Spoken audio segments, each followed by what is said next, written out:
natin para sa lagay ng ating panahon ngayong hapon po ng March 30, 2025. Sa ngayon po ay may isang sama ng panahon sa labas ng ating area of responsibility sa kanluran ng Palawan at tinawag po ito na Invest 97W pero hindi na po yan banta sa ating bansa.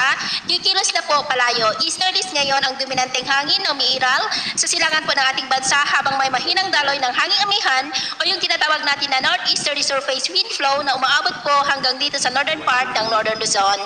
At sa ating long range forecast, wala naman pong bagyo na namamataan na tatawid sa ating kalupaan for the next 2 weeks pero hindi pa rin inaalis ang posibilidad na may biglaang mabuo na sama ng panahon sa paligid ng ating bansa at ang development ng mayan ang ating babantayan. At sa lagay ng ating panahon, ngayong hapon ay nakakaranas ng cloudy skies with isolated rain sa ilang bahagi ng Ilocos Region, Cordillera, ilang bahagi ng Cagayan Valley, Quezon, Batangas, Mimaropa, ilang bahagi ng Bicol Region, Panay Island, Negros, Cebu, Bohol, Leyte, Samar Provinces, Sulu Archipelago, Zamboanga Peninsula, Northern Mindanao, Caraga, Davao Region at Sorsogon. At mamayang gabi, may tsansa pa rin ng mga isolated rain sa ilang bahagi ng Northern Luzon, Central Luzon, Mimaropa, Western Visayas, Central Visayas at malaking bahagi ng Mindanao. Kaya mag-ingat po tayo dahil posible pa rin ang mabanta ng mapagbaha at pagguho ng lupa.